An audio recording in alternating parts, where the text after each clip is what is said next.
Big tech companies try and retain their top talent through equity, which is to say stock options and stock awards. These are granted regularly and then they mature over time, often incrementally. Now, if you decide to leave the company, the parts that have already matured, you get to keep those, but anything that's still pending, a grant that hasn't fully matured, you lose that when you leave. This makes a sort of perpetual carrot that the company dangles in front of you to keep you working there and to keep you from looking elsewhere. But it really shouldn't. Hi, I'm John Miller, the Deliberate Engineer. I spent much of the last 30 years working at companies like Google, Microsoft, and Amazon, all of which awarded stock options and/or stock awards as a way of retaining and attracting new talent such as myself. I spent a lot of my time when I was considering moving calculating the value of the compensation that was in equity, both what had already been vested and was waiting to vest. Today I'd like to talk a bit about why leaving a company where you have unvested equity doesn't necessarily mean losing any money. As long as we're having a conversation about the impact of moving, we'll also talk a little bit about other forms of compensation, such as insurance and paid time off. First, a quick explanation about compensation at big tech companies. There's usually 3 different types of compensation that goes into your total compensation. The first is salary. This is a regular salary that you're given as part of your job. The second is bonus, which is typically awarded once a year. And the third is equity, which is usually either stock options or stock awards, where you will own the whole stock after it vests. Stock awards and stock options typically vest incrementally after about a year, and they vest monthly or semi-annually up until the entire allotment has been vested. When you're a junior engineer, 80 to 90% of your compensation is going to be that first type of compensation, which is to say salary. You'll also probably be eligible for a bonus and possibly some stock award that can make up the other 10 to 20% of your compensation. As you become a mid-level engineer, such as a senior engineer, then more of your compensation shifts to bonus and to equity. A typical amount might be 60 to 70% of your compensation in salary, and then anywhere from 20 to 25% in bonus and another 15%, say, in stock. Finally, as you become very senior, then the balance shifts even more in favor of non-cash compensation. For example, you might find that only 30% or 40% of your total compensation is in your salary. There's usually a fairly sizable bonus that might make up another 15 or 20% of your expected compensation, and then half or more of your compensation will be in the form of stock awards or stock options. When a new engineer joins a company, they'll typically be told exactly what their salary is. They'll also be told a range for the bonus they can receive, and if they got any sort of equity compensation, they'll be told the amount of that compensation, and they'll get the vesting schedule for that. In addition to this initial grant of compensation, there's typically an annual review, and at that annual review, your salary can be adjusted with what's called a merit increase. You get awarded your bonus over the salary that you earned over the previous year, and you typically get another incremental allotment of stock. This, again, starts vesting around a year after it's initially granted to you and vests for several months, say 3 to 4 more years after that in increments. These incentive grants are usually smaller than your initial signing grant, but because they keep adding up, you get one every year for something that vests over 4 or 5 years. By the time your initial grant is expired, if you're a good performer, typically the incremental grants that you've been given are worth more than that, so that your total compensation trends upwards even after you pass that first cliff where your first stock awards have fully vested. To understand how stock vests, let's take an example of an initial grant of 6,000 stock that vests over the course of 5 years. Now, the vesting starts in this case after a year. So after your first full year of working, you get your first 12 months of vest, or roughly 1,200 stock. After that, every month you might get a vest of 100 shares of stock. After 2 years have passed, you have a total of 2,400 shares of stock that have vested, and you still have 3,600 outstanding. If you decide to leave the company at that point, you get to keep the stock that's already vested, but the remaining 3,600 shares, you lose those. And that's where the idea that you lose a lot of money if you leave a company before all your stock is vested comes from. So the stock is a sort of a perpetual carrot dangling in front of you, telling you need to keep staying at that company. Another name for this is golden handcuffs, where you feel chained to your company so that you don't lose that big lump of equity. In my case, it took me more than 20 years of working in the industry before a good friend of mine finally explained to me that I didn't have to lose money just because I had unvested stock. Thank you very much, Ed, for that. Very greatly appreciated. It's true that unvested equity will be lost when you leave the company, but what most people don't realize is that as you interview for your new job and the offer is created for that new job, if it's another big tech company, typically they will take care of compensating you for that stock that was lost, often with their own equity. In most cases, you shouldn't move to a comparable company without getting a pay bump of at least 10% over what you were previously making. For example, when I left Microsoft for Amazon in 2010, I gave the recruiter at Amazon my full vesting schedule of stock that was still outstanding, as well as the expected bonus that I would get and my history of bonuses so that they could make a comparable offer for me. Between a cash signing bonus and a good-sized initial equity grant, Amazon made sure that I felt pretty good financially about moving from Microsoft and joining them. Now, stock won't necessarily be the only differentiator in total compensation between your old company and your new company. Two other common forms of compensation that people think about is first, the insurance, especially if there's something special about the insurance at your previous company or your current company. And second, the paid time off that you get from your seniority. When I was looking at moving to Amazon from Microsoft, I was already fairly senior at Microsoft and I had 5 weeks a year of vacation, plus 12 fixed days off that everybody gets. Amazon, on the other hand, was talking about giving me 3 weeks of vacation, and they only had 6 fixed days off a year. So it was a significant drop in vacation. For insurance, I did get unique benefits at Microsoft, which Amazon didn't match. I got documentation of that and how much those benefits were saving me, and I presented that to Amazon, and they did a good job of adjusting the offer so that even though they wouldn't cover the same things on insurance that I got covered at Microsoft, I wouldn't be out of pocket. So again, having an honest conversation with your potential employer can do a lot towards making sure that you get an offer that will seem to be at least fair and hopefully an advantage over what you're making right now. Now, in terms of vacation time, I did ask about getting more vacation, but I was not successful there. I have had friends who were able to negotiate a couple weeks extra of vacation, although I'm not clear whether that was a written part of the offer or whether that was a sort of a gentleman's agreement between them and the company. So it doesn't hurt to ask about this, but my expectation when I move to a new company where I have less seniority is that my vacation is going to take a hit. It's possible to move from your existing company to a new company without taking a hit on your compensation. It won't happen on its own. You have to play a part in making sure that that's the case. So how do you go about doing that? The first thing you need to do as someone who's considering moving is really understand the compensation that you're getting at your current company well. That means the insurance, your paid time off, the fixed days off, sick leave, and of course the salary, bonus structure, and the equity structure. You also probably want to have your vesting schedule on hand. Next, you want to take a look at the company that you're thinking about moving to and find out how all of those different things work at the new company.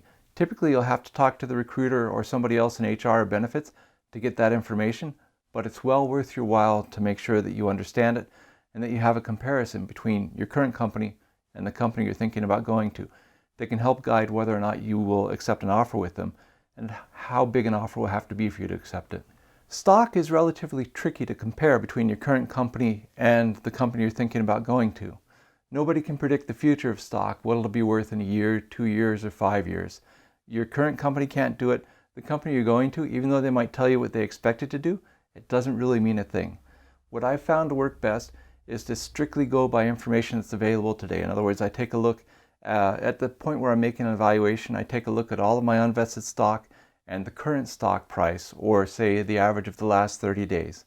And I apply that to figure out the dollar value and the vesting schedule, when those dollars will come available. I do the same thing for any sort of offer that I would be getting from the company that I would be moving to. I take their current stock price and the stock that they're offering as the initial signing stock. I don't assume anything about future bonuses. I don't assume anything about future stock. At most, I might take a look at the target bonus for an average performer level, both at my current job and in the new job, to help evaluate and compare compensation in those two companies. For insurance, it's going to vary a lot according to your personal situation. For example, I'm married with children. You might be a single person with no family and no children, young and in good health.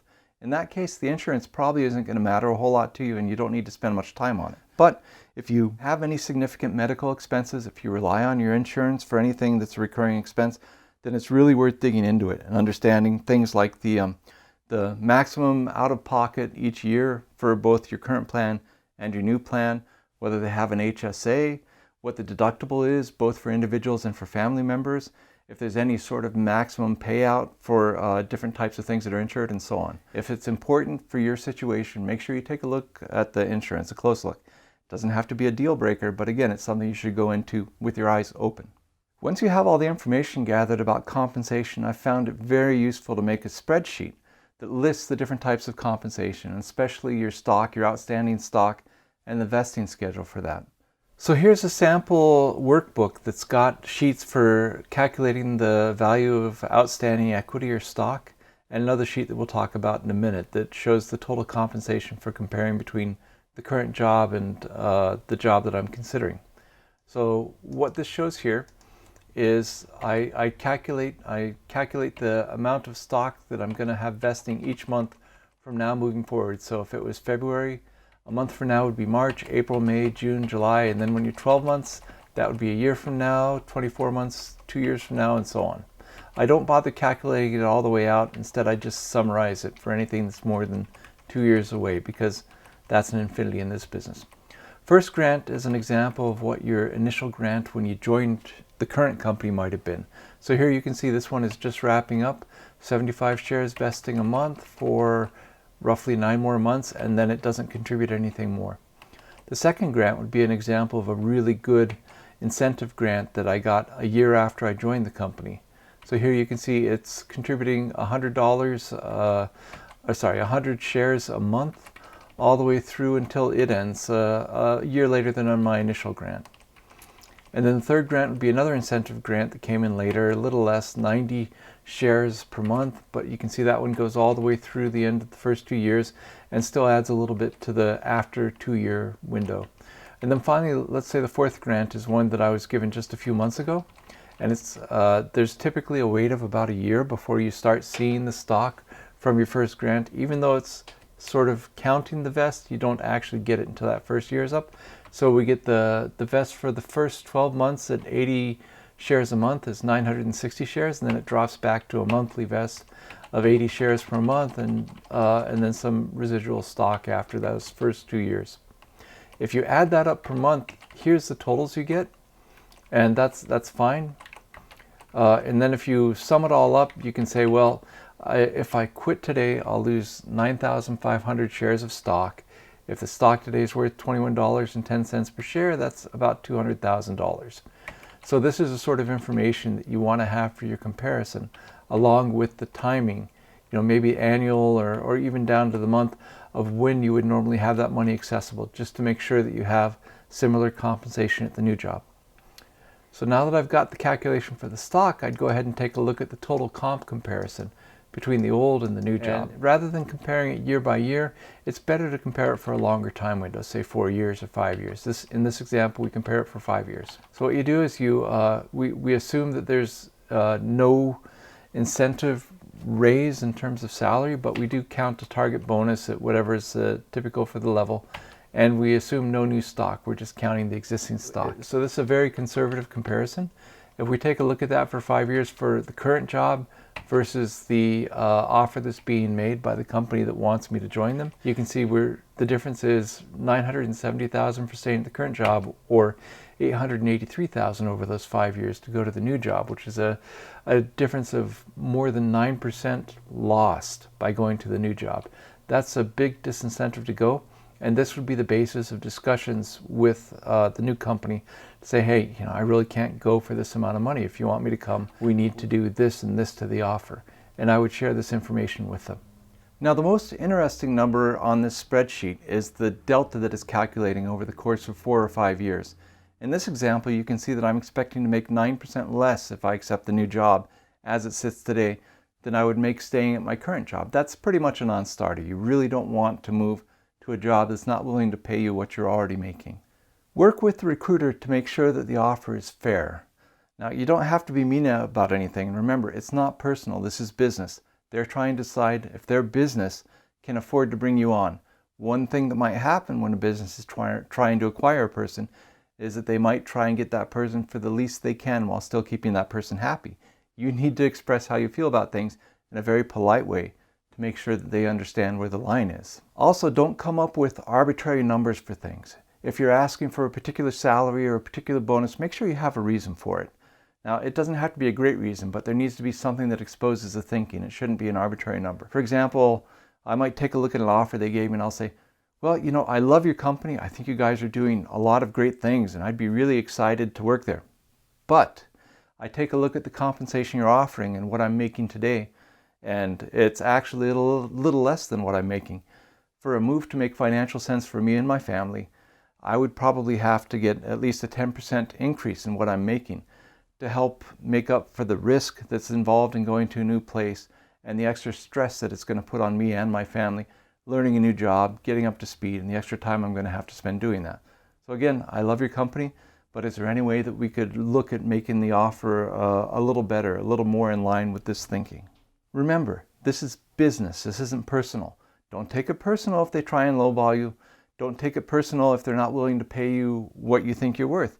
Be polite, and if you can't work anything out, leave on good terms. That's perfectly reasonable, and look for a different job.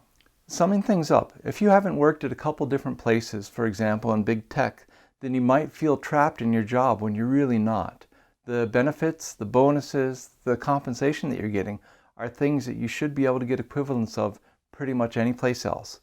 So the things you want to do is first understand your compensation model and also understand the compensation model at the place you're thinking about going to. Look at some of the other types of compensation, equity of course, but things like insurance and paid time off, and understand how that's going to affect you. Make a reasonable argument for the amount that you think you should be paid, and remember, none of it's personal. This is all business. You don't need to make any enemies, but also don't feel trapped by your job. You can definitely go out there and find a job that's going to pay you more to do the work that you're doing already. And that's pretty much everything. If you found this video useful, please leave it a like, and if you like this sort of content, please think about subscribing. It helps me, it'll help you get notified when I release new videos. Thanks again for watching, and keep on pushing forward.